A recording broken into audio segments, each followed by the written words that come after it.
Olá, amigos, irmãos e membros da classe Ciência e Defesa da Fé. Sejam bem-vindos a mais um estudo nessa manhã de domingo, quando abordaremos mais um capítulo subordinado ao tema A Gloriosa Esperança da Segunda Vinda de Cristo. Para tanto, iniciaremos com os seguintes textos. Apocalipse 1, versículo 1, revelação de Jesus Cristo, a qual Deus lhe deu para mostrar aos seus servos as coisas que brevemente devem acontecer, e pelo seu anjo as enviou e as notificou a João, seu servo. Apocalipse 1, versículo 3, bem-aventurado aquele que lê e os que ouvem as palavras desta profecia e guardam as coisas que nela estão escritas, porque o tempo está próximo. Assunto nosso de hoje é esse capítulo que tem o título O Quinto Selo e a Grande Tribulação. Para tanto, nós vamos orar. Nosso Deus e nosso Pai, mais uma vez aqui estamos para esse estudo da Tua Palavra. Pedimos-te que o Teu Espírito Santo nos capacite a entender a Tua revelação a respeito daqueles eventos futuros que culminarão no fim desta nossa presente história. Oramos no nome daquele cujo nome foi encontrado digno de abrir o livro selado e mantido em suas mãos para domínio e controle de todas as coisas que em breve hão de acontecer. Jesus, nossa única e bendita esperança. Amém. Muito bem. Aí está o quinto selo e a grande tribulação. Chegamos, então, a um momento crucial de nosso estudo escatológico relativo ao livro selado, com 7 selos, visto por João, ali naquela visão na ilha de Patmos.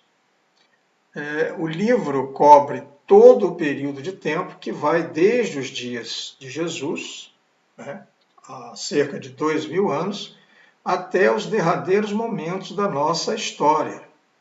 A abertura dos 4 primeiros selos que vimos anteriormente corresponde aos 4 cavaleiros que têm cavalgado desde o início desse período, os quais desempenharão um papel importante nos acontecimentos que ainda estão à nossa frente. João presenciou o instante em que o Cordeiro abriu o 5º selo e registrou no livro de Apocalipse, como mostra o seguinte texto de Apocalipse 6, 9 até 11. Vejamos aqui. E havendo aberto o 5º selo, vi debaixo do altar as almas dos que foram mortos por amor da palavra de Deus e por amor do testemunho que deram.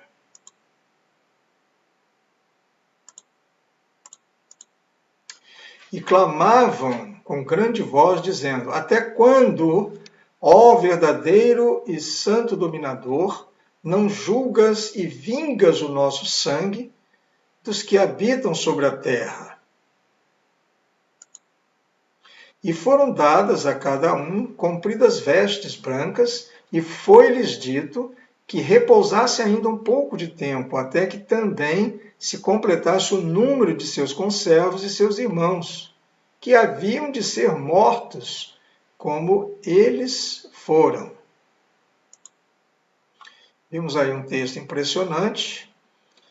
João viu debaixo do altar as almas dos mártires, de todos aqueles mártires, aquelas pessoas que foram martirizadas, estavam ali inconformadas, clamando por vingança, e viu também quando foram dadas a cada uma delas vestes brancas e também a ordem para que descansasse um pouco mais, porque outros de seus irmãos ainda haveriam de ser perseguidos e mortos, da mesma forma como eles haviam sido martirizados.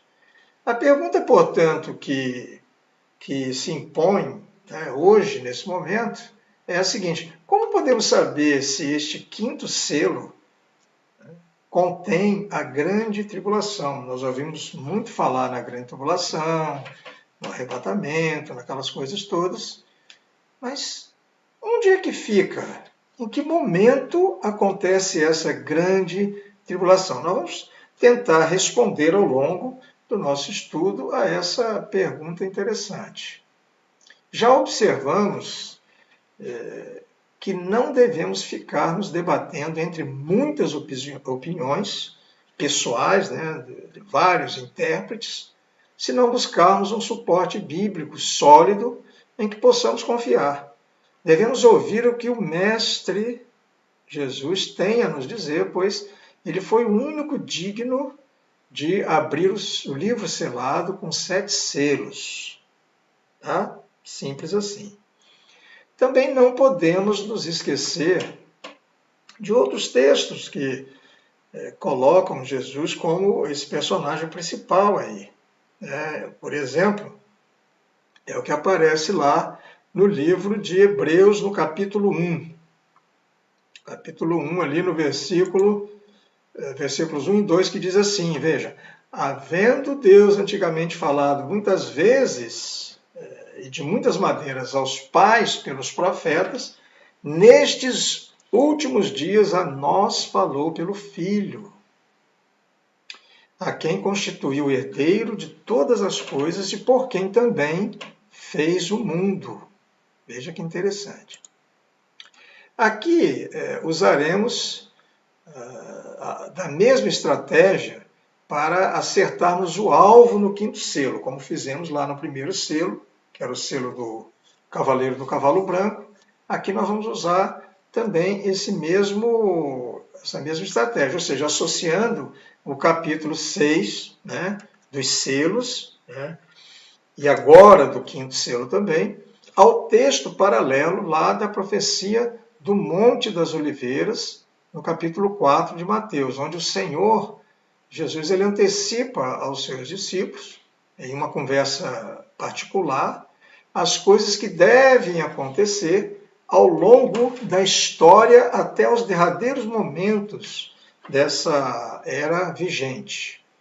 No estudo anterior, vimos que no sermão profético, Jesus fala do cavalgar dos cavaleiros, causando engano, causando perseguição e mortes. Muita morte, muita guerra, fome, peste. Tudo isso aos que são seus discípulos. Por isso João viu lá em Apocalipse 6:9 as almas daqueles que haviam sido perseguidos e mortos por ocasião do cumprimento parcial da profecia que ele fala lá no Monte das Oliveiras, ainda lá no reportado ao primeiro século, lá no ano 70. Então, aqui em Mateus, Jesus vai se referir a isso que estaria acontecendo lá, quer dizer, o início do cumprimento dessa profecia. Vejamos aqui, em Apocalipse 6:9, diz assim: e havendo aberto o quinto selo, vi debaixo do altar as almas dos que foram mortos por amor da palavra de Deus e por amor do testemunho que deram. Agora, aqui em Mateus 24, 9 e 10, no Sermão do Monte, diz assim: então vos hão de entregar para serdes atormentados, e matar-vos-ão, veja bem, e sereis odiados de todas as nações por causa do meu nome. Neste tempo, muitos serão escandalizados e trair-se-ão uns aos outros, e uns aos outros se odiarão. Para compreender bem aqui o que significa a abertura desse quinto selo do Apocalipse, que nós estamos vendo, é preciso voltar claro, obviamente, de acordo com a nossa estratégia, lá no Monte das Oliveiras, e perceber o que realmente está acontecendo ali. A profecia do Monte das Oliveiras teve um cumprimento parcial lá nos anos 70, aliás, no ano 70 mesmo, no primeiro século, e foi um acontecimento, diríamos, terrível, dramático, né? Porém limitado em sua abrangência, visto que ficou restrito ali às condições locais ali daquela região. Foi um tempo de tribulação que teve como personagens principais os mártires, né, visto na visão de João, lá em Apocalipse 6, no quinto selo, e que esses mártires, né, as almas deles, clamavam por vingança. No entanto, ainda resta o cumprimento pleno dessa profecia, que se completará no final dos tempos, ainda à nossa frente. Jesus fala de um tempo de muita angústia e sofrimento em meio a uma grande tribulação decorrente de um conflito gigantesco, de proporções, diríamos, planetárias, né?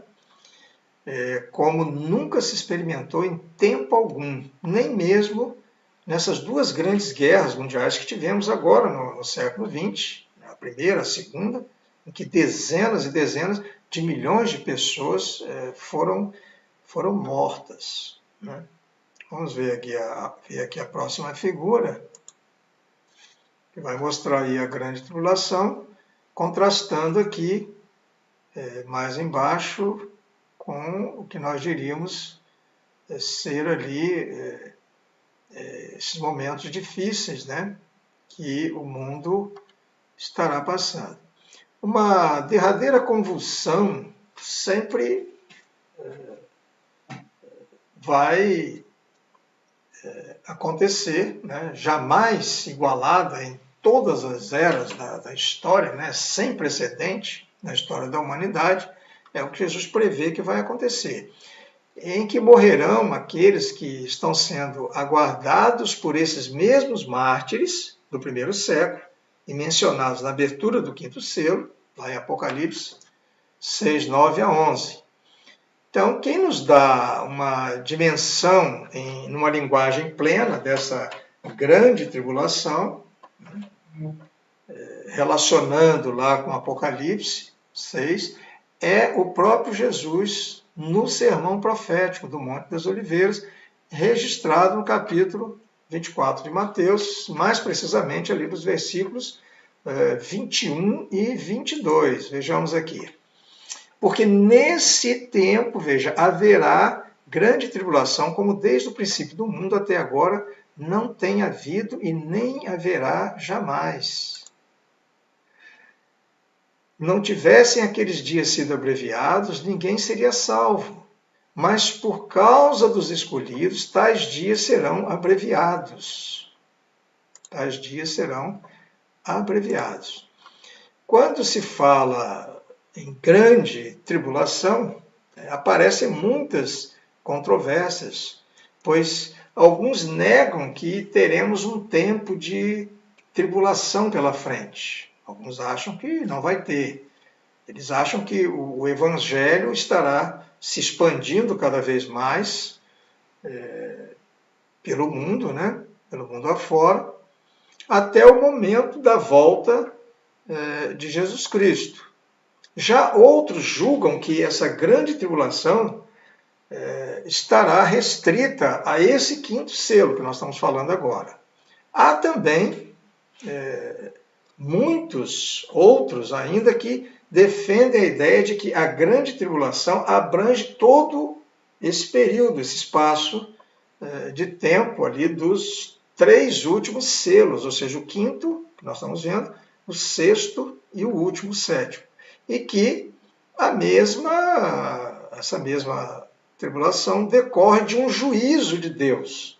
Ou seja, que a grande tribulação será um tempo em que a ira de Deus se abaterá sobre o mundo descrente e perdido. E mais ainda, dizem eles que a igreja, no caso aí, os cristãos, né, a Igreja de Cristo, ela não passará por essa grande tribulação, sendo antes dela arrebatada, como vocês podem ver aqui na figura, né, que aí a igreja seria arrebatada secretamente, antecedendo a volta definitiva depois de Cristo. Ora, nesse ponto é preciso que tenhamos muita cautela e muito discernimento para entender o que realmente está acontecendo aqui, né, com tantas essas divergências, né, de opinião a respeito disto, visto que a profecia lá do Monte das Oliveiras, ela é muito clara. Então nós temos que observar o que está sendo dito ali antes de fazermos qualquer conjectura sobre isso. Temos que olhar lá o que está acontecendo na profecia.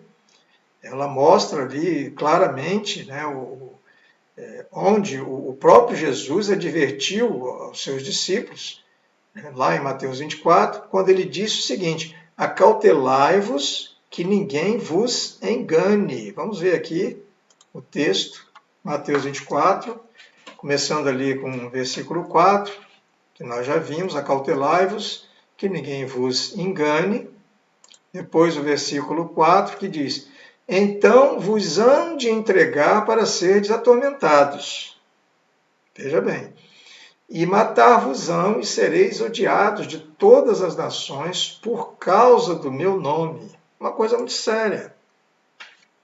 Porque nesse tempo haverá, aí está o termo, grande tribulação, como desde o princípio do mundo até agora não tem havido e nem haverá jamais. Não tivessem aqueles dias sido abreviados, nenhuma carne se salvaria. Mas por causa dos escolhidos, tais dias serão abreviados. Olha só que texto impressionante, claramente ali falando da grande tribulação. Por isso que é preciso ter muita cautela quando a gente começa a fazer algumas especulações a respeito disso. Muito bem, há um certo engano. Deixa eu só, peço aqui licença a vocês para ligar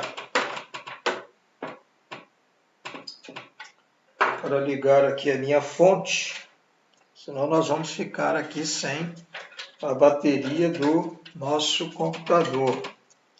Deixa eu ligar aqui.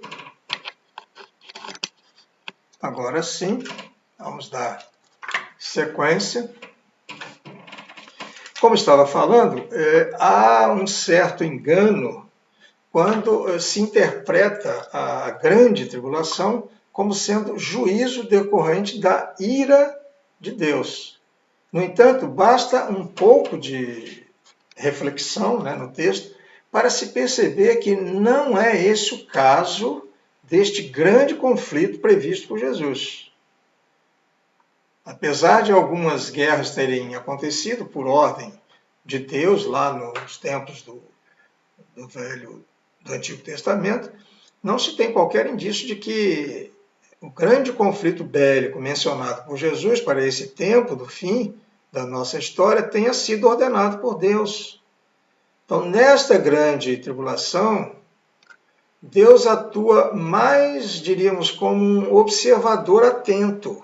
Ele está olhando o que está acontecendo, do que um mentor, um orquestrador, né, um executor dessa tragédia anunciada que está para acontecer. Como consequência, sim, nós sabemos que as consequências dessa grande tribulação será dos desmandos da própria humanidade, que se acha autossuficiente e soberba, e que tem insistido em viver sem o senhorio de Deus e negando hipocritamente o Criador. Então não se trata aqui da ira de Deus.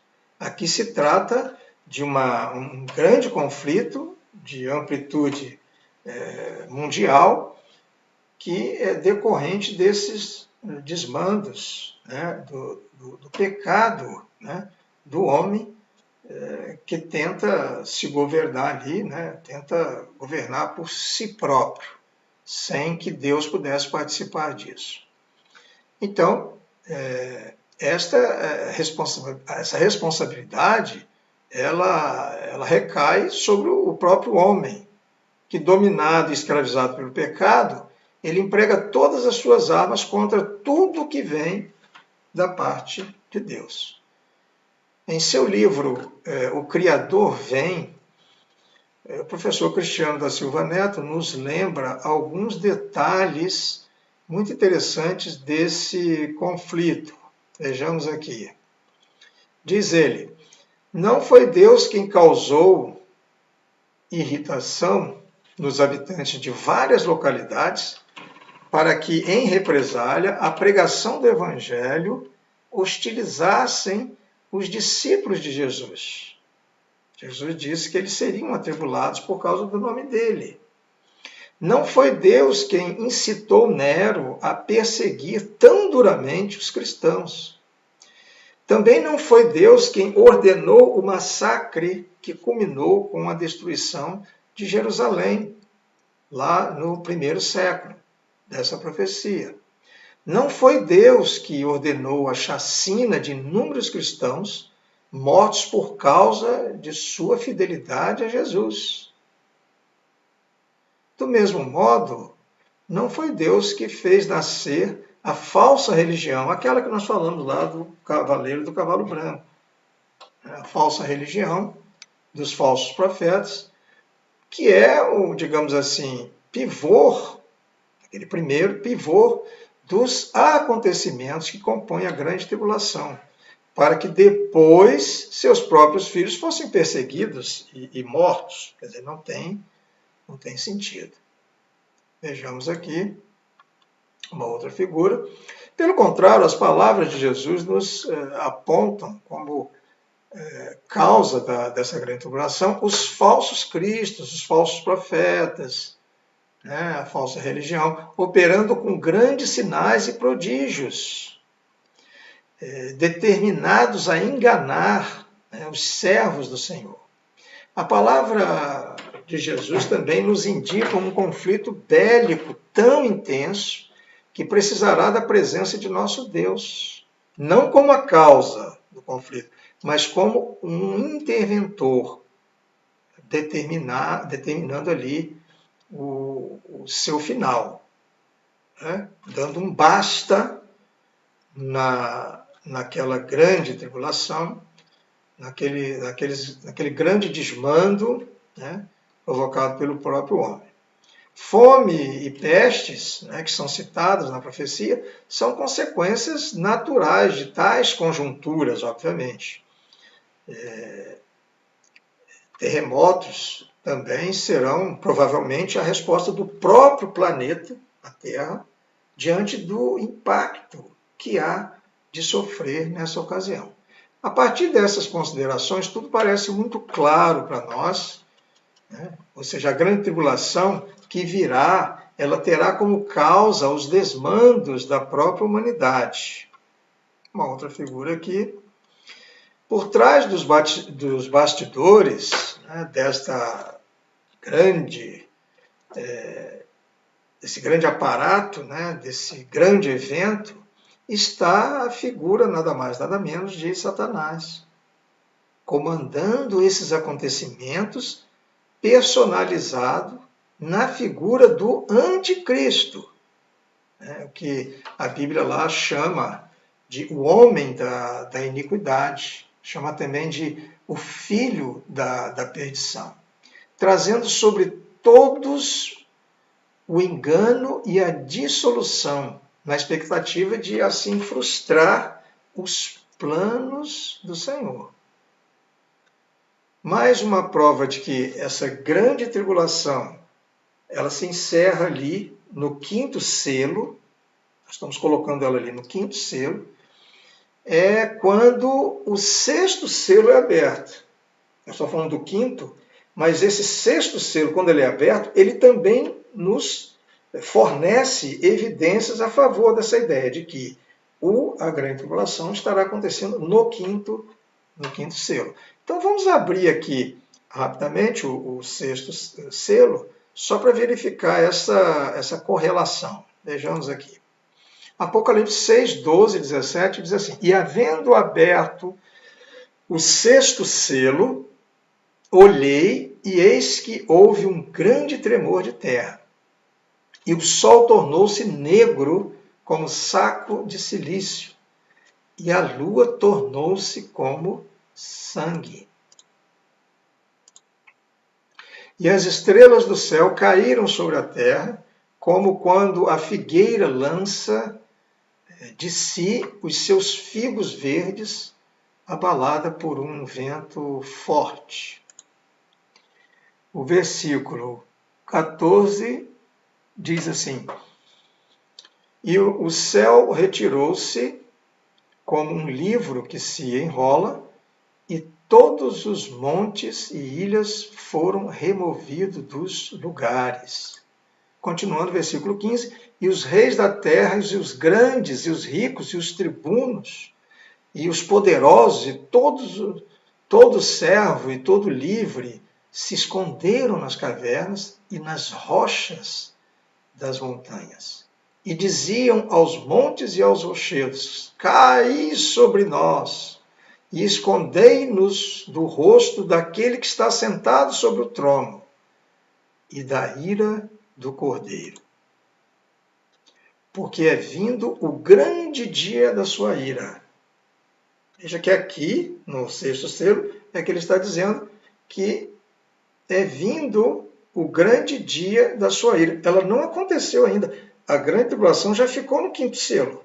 Mas aqui está falando que a ira é que ela ainda virá. E pergunta no final: e quem poderá subsistir? Muito bem. Então, esse texto mostra lá que o sexto selo é repleto de sinais meteorológicos, cósmicos, no céu, de grande porte, como que pré-anunciando algo muito importante que está para acontecer. Fala que o sol se tornou negro como silício e a lua como sangue. Diz também que está chegando o grande dia da ira do Senhor. Nesse contexto, tanto o profeta Joel, no Antigo Testamento, quanto o Senhor Jesus, no Monte das Oliveiras, nos fornecem mais evidências de que esse texto, ou seja, esse sexto selo, antevém o grande e terrível dia do Senhor. E, ao mesmo tempo, mostra que a grande tribulação já ficou para trás no quinto selo. Isto quer dizer que chegamos ao momento em que o Senhor se prepara para despejar a sua ira sobre a humanidade, pois é chegado o grande dia da ira do Cordeiro. Vejamos aqui o próximo texto, que diz assim, Joel 21, 31. Ele faz uma referência interessante lá no Velho Testamento. O sol se converterá em trevas e a lua em sangue, antes que venha o grande e terrível dia do Senhor. Então, primeiro o sol, vai acontecer isso com o sol, com a lua, para depois, então, vir o grande e terrível dia do Senhor. Desde que a tribulação, estou sempre repetindo, já ficou para trás. Então, lá é algo que aconteceu pelos desmandos da humanidade. Aqui é diferente. Aqui, nesse selo, esse sexto selo, ele faz uma ponte entre aquela grande tribulação e o momento da grande ira do Cordeiro. Então, ele fica ali no meio, como que se fazendo um prenúncio daquilo que iria acontecer logo em seguida. E em Mateus 24, 29, veja só no sermão profético, lá do Monte das Oliveiras, veja o que ele diz ali. Logo em seguida, a tribulação, veja bem, logo em seguida a tribulação, que ficou, daqueles dias, o sol se escurecerá, está concordando com Joel ali, o sol escurecerá, a lua não dará a sua claridade, as estrelas cairão no firmamento e os poderes dos céus serão abalados. Então está começando agora algo que vem realmente como juízo de Deus. Jesus, em Mateus 24 e 29, aqui, que nós lemos agora, ele deixa claro que a profecia da destruição do templo de Jerusalém teve seu cumprimento lá atrás, parcial, no primeiro século. Observe que naquela época não houve esses fenômenos cósmicos, meteorológicos, que nós estamos vendo aqui, que aparecem agora aqui. Então a grande tribulação, quando a profecia se cumpre plenamente. Então agora essa grande tribulação ela está começando a se cumprir. Então aquela profecia ela teve um momento inicial lá no primeiro século, mas ela depois se estende até agora, até o final dos tempos. Após cerca de 6.000 anos, desde lá do Jardim do Éden, quando o homem se rebelou contra o seu Criador, a humanidade tem dirigido o seu próprio destino, esse é que é o problema. Se alimentando de sua soberba, da sua ambição desenfreada em direção à sua própria ruína e destruição. É isso que está acontecendo. É isso que mostra o cavalgar daqueles cavaleiros. Primeiro, segundo, terceiro, quarto. O branco, o vermelho, o preto, lembra? E o amarelo. Então, é esse cavalgar desses cavaleiros que vem trazendo todas essas coisas. Portanto, agora é Deus que intervém, decretando o fim na história dos desmandos com que o homem tem se governado a si mesmo. É nesse ponto que o Senhor encerra a etapa da grande tribulação. Ele vai encerrar, mas não basta. Porque se assim não fosse, não sobraria ninguém. Seria a total extinção da humanidade. Uma coisa muito triste. Finalizando esse estudo de hoje, eu creio que tenha ficado bastante claro que essa grande tribulação não constitui a ira de Deus. Okay? Então temos que reforçar esse ponto. E sim os desmandos da própria humanidade, do próprio homem, do próprio pecado do homem. Neste caso, a igreja ela não será dispensada ou poupada de passar por esse grande sofrimento. Ela já passou por tantos, por que ela seria liberada agora? No entanto, será lá a partir do 6º selo e depois o 7º selo que o juízo de Deus e a ira do Cordeiro se derramarão sobre a humanidade agora. Também naqueles dias de ira é que o Senhor providenciará proteção aos seus servos. Então, em todos os momentos que Deus agiu com ira na história, ele protegeu lá Moisés, naquela época, das pragas, daquelas coisas todas lá. Deus protegeu o seu povo. Ele estava lançando ali aquelas ações que partiram dele mesmo. Mas ele protegia de alguma forma. É o caso agora, no momento da ira, ele vai proteger os seus servos. Isso vai acontecer não lá na tribulação, mas depois. Claro que lá na tribulação ele estará observando tudo, agora isso não quer dizer que os crentes não serão atingidos ali. Todos poderão ser atingidos. Por isso que ele até fala, procura se guardar, se proteger, para que vocês possam subsistir. Então, ele vai proteger os seus servos lá naquele momento da ira. Então, dessa forma, nós chegamos ao final do nosso estudo de hoje. Esperamos que todos tenham compreendido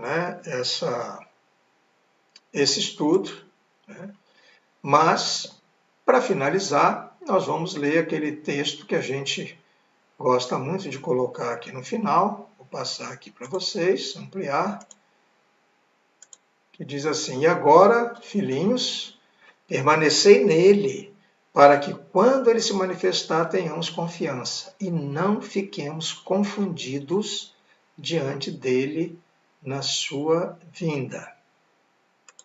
Portanto, queridos irmãos, tenhamos todos um ótimo domingo e uma semana abençoada. Examine todas as coisas e retenham o que realmente é bom. Um forte abraço a todos e até o nosso próximo estudo.